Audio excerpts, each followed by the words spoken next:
The power of God's love is the most powerful force in the world.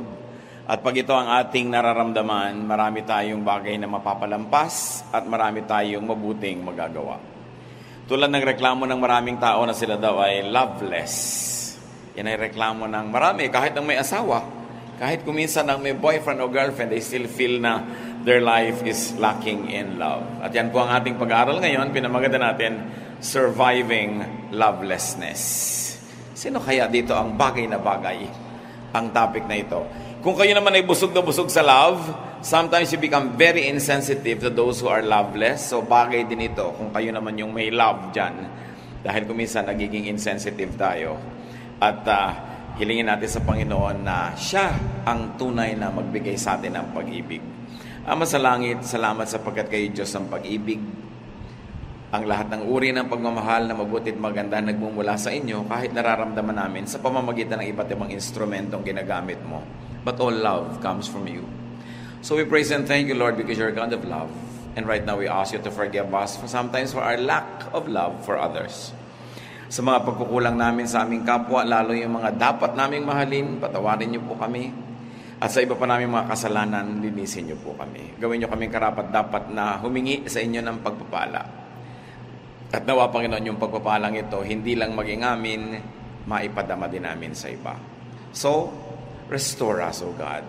Restore our strength, physical strength. Restore our emotional strength. Restore our spirit. Restore our hope, our joy, our excitement in you. And may you be our speaker. Protect us from lies and falsehood, even as we ask that you protect our loved ones from all kinds of harm, especially those who are not with us. Let your holy angels surround us and protect us from all works of evil men and evil spirits. Lord, may you smile at us and let the warmth of your love be felt by each one. We seek you confident that you hear, that you love, that you care. In the name of Jesus, your Son, our Lord and Savior. Amen. Surviving lovelessness. Lovelessness might be loosely defined as lack or absence of romance. At yun ang context natin ngayon. Hindi yung parental love, hindi yung friendly love, kundi yung romantic love. In other words, lovelessness as walang romantic partner. Ang message pa rin ay mahalaga yung love life ng mga tao at importante na pinapahalagahan natin kung ano yung mahalaga sa ating kapwa. Pag-usapan muna natin yung lovelessness type A, yung wala talaga. No? Kasi yung lovelessness type B, na pag-uusapan din natin, meron naman pero parang wala rin. No? So, ang pag-uusapan muna natin, yung talagang wala, zero. Yung walang papa, walang mama. 1 Corinthians 7:1-9, sabi ni Paul, "Now I will answer the question that you asked in your letter. You ask, is it best for people not to marry? Well, having your own husband or your wife should keep you from something immoral. I wish that all of you were like me." Paul was single, But God has given different gifts to each of us. "Here is my advice for people who have never been married and for widows. You should stay single, just as I am. But if you don't have enough self-control, then go ahead and get married. After all, it is better to marry than to burn with desire." Si Paul dito, hindi siya nagbibigay ng hard and fast doctrine. Nagbibigay siya ng isang informed opinion of a very godly person. Kasi si Paul, pag nagtuturo yan, may sinasabi siyang, itong sinasabi ko sa inyo, galing talaga to sa Diyos, ha? Meron kumisa siya sinasabi, ito galing lang to sa akin. Opinion ko lang ito. Nilelabel niya yon. This one, hindi niya nilabel. But because this kind of teaching is not supported strongly anywhere else in Scripture, we like to think that it is a godly opinion, but nevertheless still an opinion, and it cannot be made into solid doctrine. What is important to notice here, brothers and sisters, is that the people of Corinth were writing. Pagka ba nabiyuda na, dapat pa mag-asawa or not? Talaga bang dapat na kantsawan at ipagtula ka mag-asawa yung mga nasa edad na hindi pa nag-aasawa? Sabi niya, alam nyo, kung ako kayo, kung hindi rin lang kayo naglalagablab sa pagnanasa, no? At kaya nyo ng mga babuhay ng wala niyan, mabuti pa tularan nyo na lang ako, single forever. Sabi niya, pero kung wala kayong control sa buhay, single nga kayo, pero kung kanino kayo nakikiangkas, mag-asawa na lang kayo para tahimik ang buhay nyo.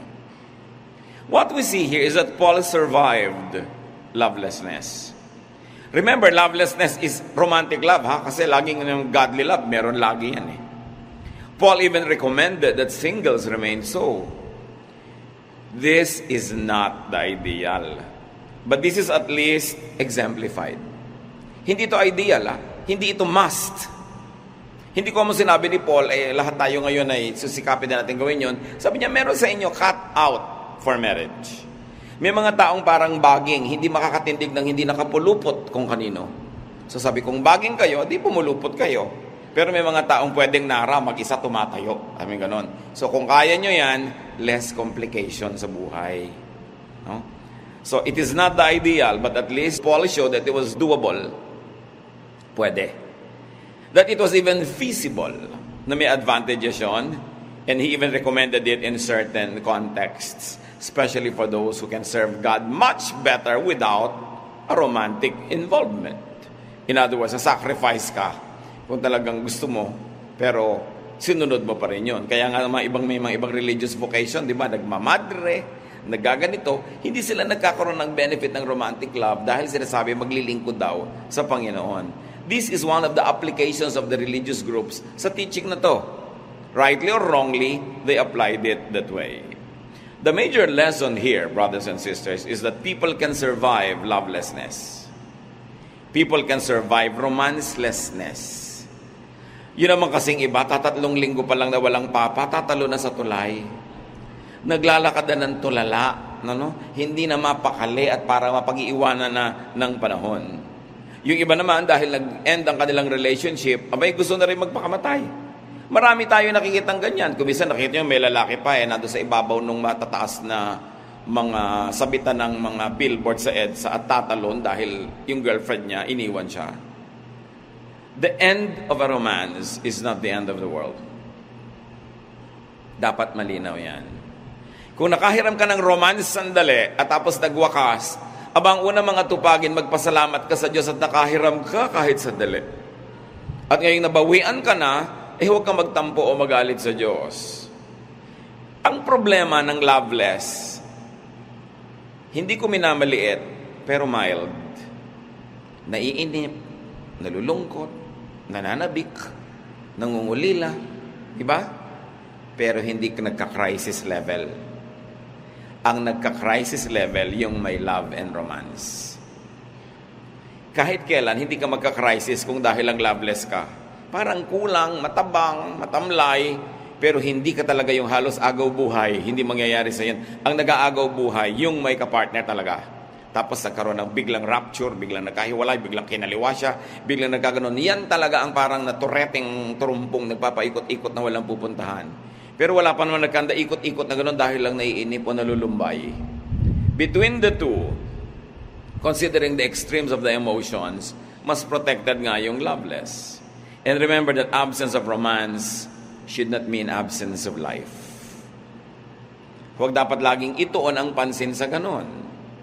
In fact, the absence of people in one's life can make the presence of God more pronounced. Hindi ito pa consuelo de bobo. Pero talagang pag wala ng tao dyan na nagmamahal sa'yo, lalo mong nare-rediscover ang Diyos. Marami nga pag may nagmamahal sa kanila, nakakalimot nalilibang. Nagkakaroon ng idol at idolatry. No? Pero yung talagang wala at wala na, bigla mo maalala, ay salamat, may Diyos naman nga pala. Kasi yung lovelessness nga na sinasabi natin, romance lang. But in terms of love, you cannot really be loveless because God loves you. Because God loves us. Nobody is loveless. Pwede siguro romanceless. Psalm 68, 5-6. Our God, from your sacred home, you take care of orphans and protect widows. You find families for those who are lonely. Kita nyo ang pagpupuri sa Diyos? Galing sa iyong banal na tahanan, inaalagaan mo ang mga ulila at mga balo. Kasi mga balo, siyempre considered din single, loveless. Sabi ko nun, inihahanap nyo ng angkan ng pamilya yung mga nalulungkot at walang kabilangan o walang masalihan. The teaching here is very, very clear. God helps the loveless, the partnerless, the homeless. And in a very sweet way that only those who are really utterly loveless can experience, God becomes your love and partner and home. Although not in a romantic way, of course. Kaya hindi pwedeng maubusan ng tao ng matatakbuhan. Hindi mo wawakasan ng lahat, hindi ka mawawala ng pag-asa dahil lang nagwakas ang isang romanso, dahil hindi na magsimula kahit kailan, inip ka na. So kung ang Diyos ay matulungin sa mga single, sa mga loveless, so should God's people be. Dapat din ang mga anak ng Diyos matulungin dun sa mga loveless, sa mga single. James 1:27, religion that pleases God the Father must be pure and spotless. You must help needy orphans and the widow. And of course, you must keep yourself unstained from the sins of the world. The verse continues to say. So ano daw ang tunay na relihiyon, dakila, kaakit-akit, kahanga-hanga sa mata ng Diyos, hindi pagmememorya ng verses, bagamat maganda. Hindi attendance sa mga church activities, bagamat useful and beautiful. Kundi paglingap, pagkalinga sa mga loveless. Yung tatakapan mo kahit papano yung malaking kulang sa buhay nila. Pupunan mo yung kulang ng dapat sanay nandun, pero wala. In terms of protection, in terms of provision, in terms of attention. Isang malaking ministry ang mag-minister sa mga singles. Now, the Bible also tells us, the Lord in fact Himself tells us, that some people are cut out for singleness. May mga tao daw na talagang sadya na pang singleness. Matthew 19:11, the Lord says, Jesus told them, only those people who have been given the gift of staying single can accept this teaching. Some people are unable to marry because of birth defects or because of what someone has done to their bodies. Others stay single for the sake of the kingdom of heaven. Anyone who can accept this teaching should do so. Isa ito sa mga pinakamahihiwaga and least discussed teachings ng Panginoon. Ang sinasabi dito ng Panginoon, may mga tao talaga na hindi akma, hindi bagay, hindi tugma sa pag-aasawa dahil sa mga kadahilanan na nung ipinanganak pa sila nandun na. Sabi sa verse 12, because of birth defects or because of what someone has done to their bodies. Ang tinutukoy dito yung mga eunuch. Nung araw kasi may mga lalaki na pag 9, 7 years old, kinakapon para sila ay maging tauhan ng mga reyna at mga prinsesa at hindi nila, syempre, magalaw o magka-interes sila sa mga reyna at prinsesa. They are the eunuchs. They are not capable of sexual reproduction, not even of sexual intercourse. So, sabi, something was done to their body, so definitely they will not be cut out for marriage. Pero sabi naman iba, because of birth defects. Yung iba kasi in-oversimplify nila yan, yung mga issues ng pagpapakasal. Sabi, siyempre, lalaki, babae, magpapakasal, mag-iibigan sila. What do you make of people who are born as hermaphrodites?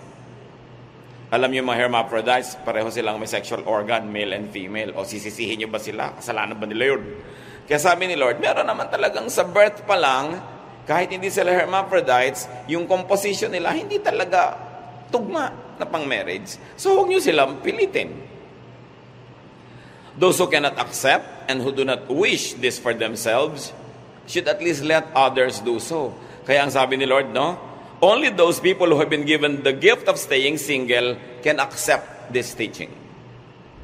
Ibig sabihin, those people who have been given the gift, the capacity, and the nature to understand how it is to remain single and not have to need marriage, only they will understand it, because those that are cut out for marriage will find it abnormal that some people are not getting married.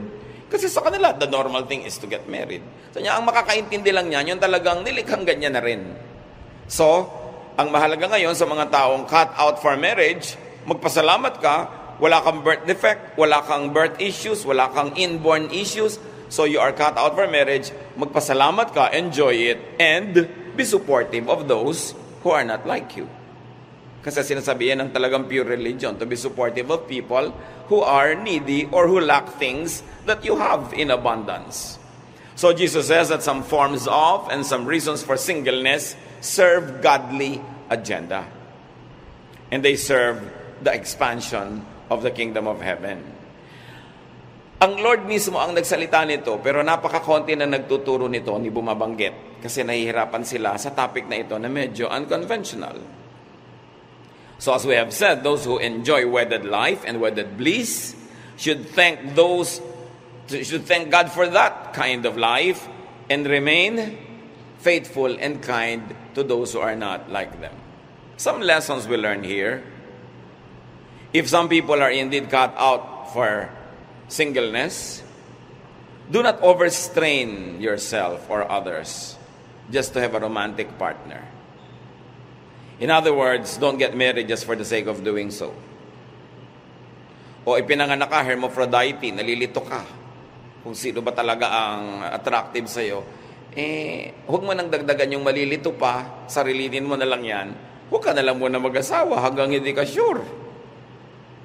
Ang hirap-hirap naman nung hindi ka sure, pero pinapatunayan mo sa magulang mo, sa lipunan mo, na sure ka, tapos mag-aasawa ka, tapos after 2 or 3 years, magkakagulo din lang at paghahalo ang balat sa tinalupan, may mga nadamay pang tao. Unless you're sure, it's not a good idea to get married. Especially if you're not physically, emotionally, socially, psychologically, or spiritually into it. Pag hindi hiyang, pag hindi likas, hindi ukol. Pag hindi ukol, hindi bubukol, sabi ng matatanda. Huwag pilitin. Do not bind yourself for another person just for appearances. Tulad sa pagpapakasal, o you want to appear moral and pure, nabuntis ka na ngayon, so magpapakasal ka na lang dahil nagkaganon. Diba? Kahit na kung sino na lang yon, na hindi ka naman sure sa kanya. Na-damage ka na. 1, you were impregnated outside of marriage. 2, you have to get married to someone you are not sure about. And 3, you might have to separate from this person. And 4, you will no longer be free enough to marry the one whom you really like when that person comes along. So itutuwid mo ang isang mali na isang pagkakamali, sobra ring nababaluktot. Do not get married just to save face. Lagi may nagtatanong sa akin, Pastor, yung pong anak namin, 3 months na, ipapakasal ba namin? Kung nag-iibigan ba yung dalawa, hindi na sure yung mga yan. Hindi pala sure sila, bakit nyo naman ipapakasal? Kasi nakakaya sa mga kapitbahay. Sabi ko, kahit naman ipakasal nyo yan, pag nanganak yan, magbibilang din siya, 6 months pa lang nanganak na. Machichismis pa rin yan. Diba? Tsaka kahit machismis yan, next week may ibang dalagang buntis na naman doon sa kanto. Sa kanya nalilipat yung camera, mawawala na doon sa anak nyo. So, makakalimutan din siya ng chismis. Pero yung ipapako nyo siya sa isang buhay ng pagdurusa para lang makaiwas ng chismis, parang hindi ako komportable sa ganong mga bagay. Do not get married just to project an image. Meron ng mga lalaki, hindi naman sure kung gusto nga ba nila magpakasal. Tapos, para lang patunayan, magpapakasal. Siyempre, paano ka naman matagal magpapanggap? Gaano ka pwede magpanggap na matagal? Diba? Habang panahon ba yun? So, lumalabas at lumalabas. Yun, totoo, mapag-uusapan ka rin. Mabuti pa, pag-usapan ka na lang maaga kaysa sa dulo. Kasi maraming taong nasasangkot. Do not risk a lifetime just for an urgent relief. Relief from pressure. Kasi buong buhay yan nakataya. Sagrado ang buhay. Kahit ang buhay imperfect. Kahit yung taong may-ari ng buhay na yon imperfect. Sacred yung life niya. Hindi mo pwedeng isacrifice yon just for the sake of appearances, just for the sake of tradition or expectation of people around. Because the individual who owns the life has the duty and the privilege to live that life to the fullest. Kaya dapat yung mga pressure na yan, palayain natin ating mga sarili. Kasi hindi pwedeng ganun. Now, do not pressure others to have a romantic partner or to get married. Lalo't hindi pa panahon. Baka naman pwedeng mangyari, kaya lang hindi pa panahon. Minsan parental or social expectation or pressure or personal denial. As we have said, do not push, especially if there are signs or hints of personality or gender orientation issues. Malaking issue yon, kaya hindi pwedeng babaliwalain. Importante na iginagalang natin kung ano yung kalagayan, especially at the moment. There's a danger of overeager or premature testimonies. Halimbawa ng mga tao. Kumisan, nagkakaroon ng mga sobra tayong expectation. Halimbawa, mayroong isang gay person na biglang naging born again, magte-testify agad, I was formerly gay and now I'm straight. No? Speak for yourself. But when people expect that from everybody, it becomes very oppressive. Especially if your restoration, if the transformation is a process. And processes usually take long. Sometimes it takes a lifetime. But there are people who give quick and false assurances that it's good for everybody, that is a formula for everybody. It becomes oppressive. An instant reorientation in anything is a very, very big promise to make and to keep. This is oppressive, even to those making the promise. Para rin yung kumisan, pag sikat ka, artista ka, bigla ka na born again, pinagte-testify agad, ikaw nang change life mo. Hindi mo na-sustain. After 3 months, na-fall ka, nalagay sa dyaryo, yung the same tao na hallelujah, hallelujah, nung nagte-testify ka, will now condemn you. Mahirap yung testimony business, kaya hindi tayo mahilig magpa-testify. Yung nagte-testify na papako. The weather is not the same every day. Your spirituality, the conditions around you might be very conducive now for a very high level of spirituality, but you don't know if that's the same 3 months from now. We are as good as our last victories and failures. Kaya mahirap yung ipinapako ang mga expectation. No? Kailangan hindi lagi na lang nagsasalita ang tao at generalize para sa lahat yung personal niyang karanasan. Now, do not make the partner less uncomfortable or out of place. Sa mga social situations, yung mga taklesang kamag-anak, tuwing may kasalan na lang, tatanungin yung old maid, ikaw kailan? Akala, lalo kung yung tao, gustong-gusto niya magkaroon ng asawa, pinaparusahan mo siya. Diba? Gusto ko nga nasaan? Bigyan niyo ako, nasaan? Diba? Ikaw kailan? Mga tao kasi mahilig magsalita ng may mag-asawang hindi magkaanak ng 3 taon na laging, kailan kayo makakabuo? Hindi ba gusto mo siyang ilibing ng buhay? Kung merong gusto makabuo yung mag-asawa, bakit nakikialam yung mga tao laging, kayo, baka naman di kayo marunong, bla bla bla. Yung mga nonsense na mga walang katutura, mga salita ng mga tao. Lalong nagpapahirap ng loob sa mga nahihirapan na nga. We should be sensitive. Kung gusto ng taong mag-asawa, haharurot yan. Kayo iba, 13 pa lang, nag-aasawa na Gustong-gusto. 17. Ngayon, kung 45 na, hindi pa, huwag mong pakialaman. Baka ayaw. O baka wala lang sa mood. O baka walang nanliligaw. Anong gagawin mo sa kanya? Kaya dapat hindi pinagtatatanong yan. Gawin nyo yan na isang covenant sa inyong pamilya. Walang tanungan, kailan ka? Diba? Yung mga magulang habang bata, huwag kayo magpapaligaw. Tapos pero pag above 30 na, naiinip na, pinaparipa na, may kasama ng plancha at mga kaldero. Mabili na lang ang anak. But it is oppressive. Kung gustong-gusto mo, tapos walang mangyari, may nagtatanong pa sa'yo, nadadagdagan yung hirap. At kung ayaw mo naman, tuwing may nagtatanong, diring-diri ka sa tanong. Di ba? Ayoko pinapantal ako, ba't yung ba ako pinag-aasawa? Di ba? Bakit nyo ako pinapakialaman? So we should be very sensitive, no? Social situations, mga seating arrangements, meron kang seating arrangement, puro couple, tapos may biglang isang siya lang yung single sa mesa. Parang yung sinabing, you don't belong. Importante sa social mix. Kahit sa mga singles fellowship sa mga churches, the singles fellowship can easily reduce to become just a dating club. Na parang, ang goal mo, mawala ka na sa singles fellowship agad, makakita ka ng matitiklo mo doon sa singles fellowship, mapakasal kayo at malipat na kayo sa couples. Kung ikaw ngayon, isang single person na hindi ka cut out for marriage, sa kasasaling fellowship, kung alam mong puro walang inatupag yung mga tao sa singles fellowship, kung hindi maghanap ng kadate, saan ka ngayon ilalagay? Then people fall in the cracks. Huwag tayong malibang kung 90% of the people in the church are being ministered to according to their reality, according to the truth of their life. Kung may 10% na hindi nami-ministeran. Yung mga women halimbawa na unmarried, tapos napipilitang sumama sa women's fellowship, tapos ang mga topic tungkol sa mga husband and wife relationship, blah blah blah, anong gagawin nila? Diba? These people fall in the cracks. And you must notice that the attention of the Lord Jesus was not on the majority who are happy and normal, but to those who fall in the cracks, the outsiders, the lepers, the sinners, the tax collectors, the outcasts, yung mga walang description, yung mga hindi kasali, yung mga puwera, yun ang inipon niya at yun ang kanyang labis na minahal. Dapat ganun din ang gawin ng church at ng mga church people. You don't always just minister to the loud majority, but you listen to those who are voiceless. Because centuries, sometimes, of tradition and centuries of neglect and centuries of minimalization have taught them to be just silent. Kailangan sensitive ka doon. This is the spirit of Jesus Christ.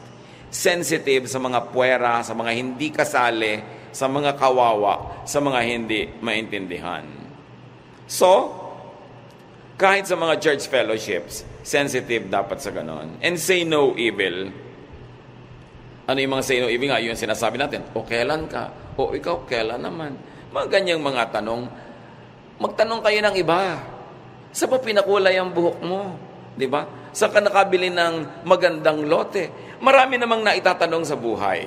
No? Pero yung ganong tanong talaga, napaka-unkind. Stop asking. In fact, do not even ask. And do not be over-solicitous. O ikaw, ito kawawa naman ito. Wala naman itong kasiping sa mga malalamig na gabi. Padala mo ng unan. Diba? Ay, anong magagawa mo? Walang katuturan yon. Stop criminalizing singleness and aloneness. Isa pa dito na laging mga tampulan ng biro, mga byuda. Next, more difficult to being single all along is to have had a husband or a wife and then maging widow or widower. Lagi nila ikaw tampulan din ng mga biro. No? At yung mga dirty old men, walang ginawa kundi kindat-kindatan ng mga byuda. Yung parang akala mo laging lahat ng byuda ay marupok. Lahat ng byuda ay talagang hinihintay lang matisod sila at sasama na. Maraming lalaki ganun ang attitude sa mga byuda. Napaka-condescending. We must be sensitive and respect widows. No? Kasi kung gusto naman nilang ilagay yung place nila, sarili nila in the market, they can and they will. You don't need to push or pull them. Total free naman sila legally and morally. O kaya overly strict tayo sa byuda. Yung mga anak, naku, hindi na namin pagpapayagang mag-asawa si mami na nabiyuda. 37 pa lang mga anak, yung nanay nyo. 42. Sana man lang 97, baka pwede na, sige. Pero kahit mga 97 at gusto niya, bakit nyo pipigilin? Selfish sa mga anak. Sasabihin, ibibigay ni mama yung mga kabuhayan namin sa mga papangasawa niya. Kakamutin nyo ba naman yung bakokang niya kung kumakate? Di ba? Aabutan nyo ba siya ng kape? Masusuyo-suyo ba kayo? Hindi naman. Mano naman pamanahan din yung masasandal-sandalan niya na si Bogart. Di ba? Kung yun na nagpapasaya sa kanya, mapapasaya nyo ba yung nanay nyo? Samantalang pag-uuwi na kayo, may mga asawa kayo, anak, kanya-kanyang buhay yung nanay nyo, tapos pinagdadamutan ninyo ang lumigaya. Di ba? Kasi gusto nyo, kayo ang magmana nung mamanahin. Kaya selfish ko minsan. Sabihin, si mami naman parang nasisira yung wisdom niya sa kanyang romance. Lahat naman talaga nai-inlove, nagagagan ng konti, di ba? So, hindi ka naman pwedeng sobrang talino, tapos may in-love ka. Yung mga sobrang talino, hindi yan nai-inlove. So, you allow people because people have needs. And once again, it's related to the sacredness of life. This woman, even though she might have eternal life in the presence of Abraham, has only one life here on earth. And if she didn't live it to the full, if she didn't have all the happiness that's available to that life, kulang at nalugi siya doon. Mahalaga igalang natin yon from the point of view of the person who has the life that must be lived. So do not prey on vulnerable widows or lonely singles. Huwag pansamantalahan yan. May iba pang ang pagsasamantala sa widow na ginagawa ng mga religious people nung araw, kinriticize ang Panginoon. Mark 12:40, but they cheat widows out of their homes and pray long prayers just to show off. They will be punished most of all. Ito yung mga religious people na kinukumbinsi yung mga biyudang i-donate ang minana nila sa church. Sabi, padasal-dasal pa sila makakaba, ang intention lang naman nila ay makuha yung mga naiwang kayamanan doon sa biyuda. Sabi, grabe ang punishment sa mga ganyan, mga nagsasamantala. Now, do not cause singleness or widowhood by wrecking homes. Kanina, pinag-uusapan lang natin how to be kind to the single and to the widow. This time, huwag kayo ang maging cause na may naging single tuloy, dating married kasi naagaw nyo yung partner niya.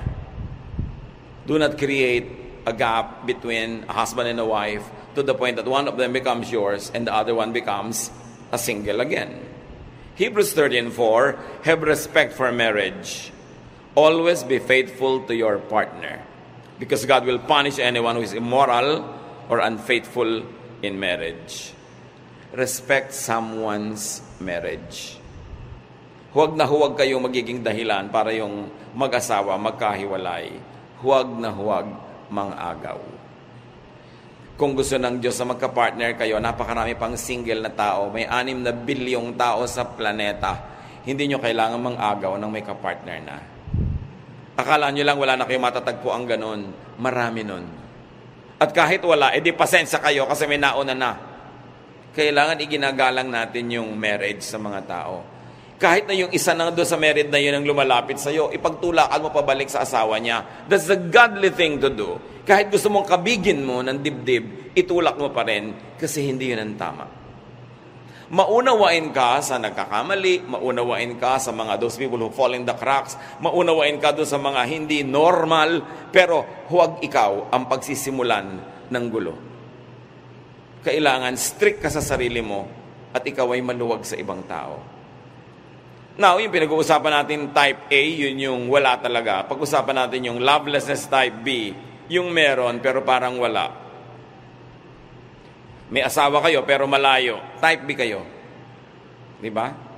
May asawa ka pero OFW siya, o OFW ka. O may asawa ka pero yung asawa mo unable or disabled to be romantic. Ito yung type B. Meron pero para ring wala.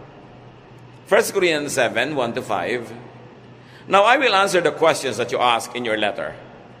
You ask, is it best for people not to marry? Well, having your own husband or wife should keep you from doing something immoral.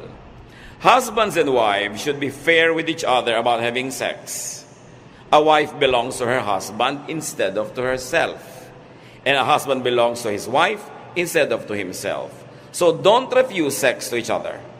Unless you agree not to have sex for a little while in order to spend time in prayer, then Satan won't be able to tempt you because of your lack of self-control. The contemporary English version calls a spade a spade. Wala na mga paligoy-ligoy, yun talaga yun. Clear, diretso, naiintindihan tuloy agad. Ang sinasabi niya, babae ka, may duty ka sa asawa mong lalaki, don't refuse. Lalaki, may duty ka sa asawa mong babae, don't refuse. Unless, pinagkasundoan nyo, o magpe-pray tayo ng 1 linggo, ha? So, ang Diyos lang ang pagtutuunan natin ng pansin, mag-aayuno tayo mula sa lahat ng bagay. Pero sabi niya, but come together again quickly, so Satan cannot tempt you. Walang pagod ako. Huwag mong ubusin ang lakas mo maghapon, tapos sasabihin mo, pagod ka. May asawa ka may duty ka na hindi mapagod. Di pa minsan siguro pwede, pero kung lagi ka nalang pagod, aba, hindi mo pinaprioritize. Sabi dito, duty mo yan.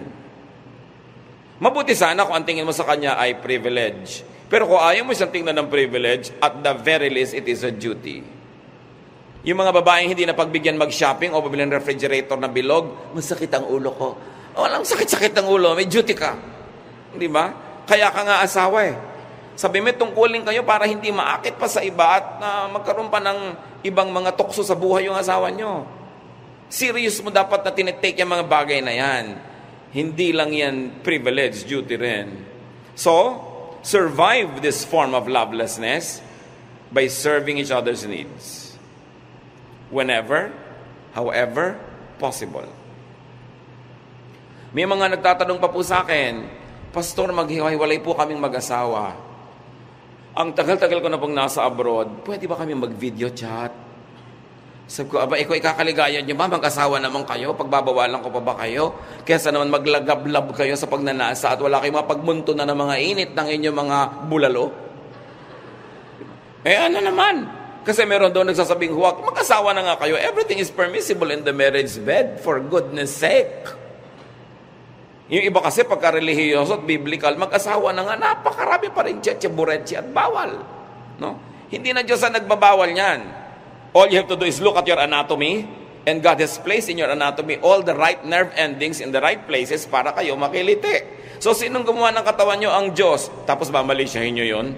Basta in the context of marriage, it's acceptable. Kaya masyadong relihiyoso, di ba? Maging spiritual. Look also at the law of nature because God is the author of the law of nature. Do not demonize your desires. Do not demonize your pleasures, especially if it's in the context of marriage. Kailangan ng mga mag-asawa makalaya na sa napakaraming mga gapos na inilalagay ng simbahan. Hindi Diyos ang naglalagay. You must always isolate what God teaches and what the church tradition advocates. So kailangan gumawa kayo ng paraan para magkaroon kayo ng mga hindi naman ipinagbabawal ng Diyos na kasiyahan sa buhay. Survive this form of lovelessness by setting limits to absence or separation, unavailability. O may out-of-town trip si Mister, hanggat maaari, no more than 2 nights. Sa 3rd night, gumaganda na ang chambermaid. Gumaganda na ang receptionist. Sa 4th night, pati magbabalot, gumaganda na. Okay? Although marami namang magbabalot na likas talaga maganda. Pero hindi mo tinatagalan yan. Kaya ang problema nga ng mga OFWs, ganun eh. Paano kaya kami, pastor? Sabi ko, alam mo, para sa akin, hindi ko naman i-impose sa inyo ang aking pananaw. Kahit kayo medyo mahirap, pero magkasama kayo, mabuti na yon. Kaya sa mga luho ang buhay nyo, magkahiwalay naman. Magkasawa ka pa, magkahiwalay din naman. So kung meron kang immediate need, kailangan bayaran, utang, o sige, gawin sandali. Pero meron kayong usapan, hindi tayo matetempt, huwag nating habaan. Kasi dapat ang mag-asawa talaga magkasama. Kaya napakalaki rin ang pagkukulang sa atin ng ating bayan, ng ating gobyerno na hindi tayo mabigyan ng mga provision na ang mag-asawa hindi na kailangan maghiwalay pa. Pero palagay ko, kahit paraisong ekonomiya sa Pilipinas, marami pa rin mag-abroad kasi talaga mahilig mag-adventure ang mga Pinoy. Hindi lang dahil sa pangangailangan, mahilig talaga. So isama nyo, bitbitin nyo ang asawa nyo. Yung iba naman, magkasama na, magtatanong pa sa akin, medyo malaki po ang gastos namin, pauwiin ko kaya sa Pilipinas si Mrs. Kung magtigil ka, magdiyan kayo.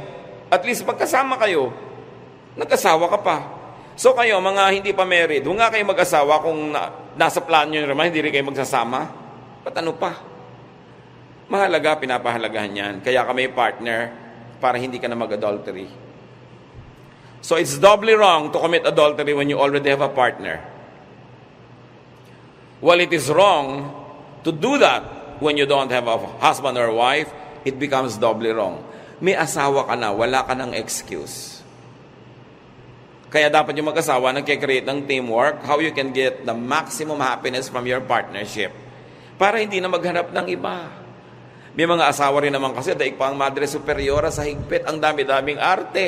Di ba? So yung husband tuloy, napipilitan pa maghanap sa labas. Kasi napakaraming orasyon ni Mrs. Kailangan, syempre, iniisip mo yan, I have a duty. If it is not a privilege, it's a duty. And of course, how do you survive? By relying and depending on God. In all cases. Mas malakas ang presensya ng Diyos sa ating buhay, mas konti ang mga kulang at gaps na kailangang ihanap pa ng pupuno. Psalm 42, 5-6, Why am I discouraged? Why is my heart so sad? I will put my hope in God. I will praise Him again, my Savior and my God. Now I am deeply discouraged, but I will remember you. So sa loveless, sa romanceless, put your hope in God. Remember God. Hindi ito panglibang lang. Meron itong malalim na katotohanan. Pag sinerious mo ang relasyon mo sa Diyos, kumisan nga kahit asawa mo magmumukhang abala pa.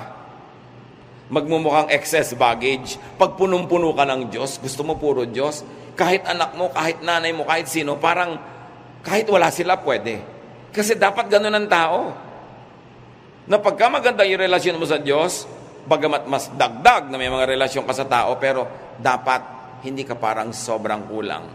Although normal na nararamdaman mong may kulang, kaya nga si Adan binigyan ng kasama sa buhay, kahit pa nga may Diyos. Pero punuin natin ang presensya ng Diyos ang puso natin. Lalong-lalo kung alam nyo na nangungulila ka, nalulungkot, nalulumbay, natatempt, all the more that you should fill your heart with the Spirit of God. So survive lovelessness. Sino man sa inyo ngayon dito ang loveless, huwag kayong mag-inarte. Kaya nyo yan. Huwag nyo sabihin, hindi ko kaya, hindi ko kaya. Kaya mo yan. It's a decision. And you can do all things through Christ who gives you strength. No? Although, mas masarap nga sana kung magkaroon ka ng kapartner kung yun ang gusto mo. Pero habang wala, live life.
Lovelessness need not be a big issue or handicap. No, do not be shortchanged. Hindi naman kung gustong-gusto mo isang tao, halos gumulong ka na sa kalsada, mapansin ka na lang. Igalang mo sa sarili mo kahit may gusto ka, lalo't ayaw ka. Kasi pag gusto mo siya at ayaw ka niya, nandidiri siya sa'yo. Kahit ikalat mo yung sarili mo dyan, lagi kang gumagawa ng paraang dumikit, matapilok, wala, naiinis yun sa'yo pag ayaw ka. Lalong walang ka ng pag-asa. Pag alam mo ng ayaw ka, pinagdidikdikan mo pa yung sarili mo doon. So at least may matira man lang sa yung dangal. Diba? So mga kapatid, kahit gustong-gusto nyo isang tao, pag ayaw sa inyo, magtira naman kayo ng galang sa sarili. Kasi anak tayo ng Diyos. Our body is a temple of the Holy Spirit. Our spirit is one with the Spirit of God. Hindi bagay na nare-reject tayo dahil sobra tayong garapal kung lumapit. Lalaki ka o babae, konting pino, konting pagtitimpi. Kasi kung gusto ka ng tao, lumulukso yung dugo niya. Hindi mo siya kailangan akit-akitin. Siya mismo ang lalapit sa'yo. Kaya haba kang parang mais na gusto mong tukain ka ng manok, di ba mas masakit kung hindi ka pa nga tinuka, nakakalat ka na? So kailangan igalang mo yung sarili mo. Dahil yun ang gusto ng Diyos, be dignified. Kasi meron naman talagang obvious na obvious, no? Parang bulating na mimilipit na kinakagat ng 7 langgam, tuwing nandito yung crush niya. Crush! 37 anyos ka na. Crush! Ibagay-bagay mo naman yung arte mo sa yung edad. Diba? So, importante, siguro magbigay ka lang ng konting pahiwatig ng presence mo, pero huwag mong masyadong i-hard sell lang yung sarili. Lalaki ka man o babae. Kasi, mas nagpapakababa ka, lalong nawawalan ka ng pag-asa na magustuhan. Importante. And then get on with life. Get alive because you have romance. Get alive in spite of not having romance. Now, kung kayo naman yung punong-puno ng pag-ibig, sabi nyo, hindi naman para sa akin yung topic, but you're still part of the solution. Because sometimes sa inyong pagiging puno, nagiging insensitive ka tuloy. Tinitake mo for granted yung nararamdaman ng mga taong walang kapartner. Thank God that you have romance. Thank God that you have a romantic life. But be kind to those who don't. Like Jesus, be understanding, be nourishing, be accepting, and be supportive. Help the loveless survive. Yan ang ministry mo.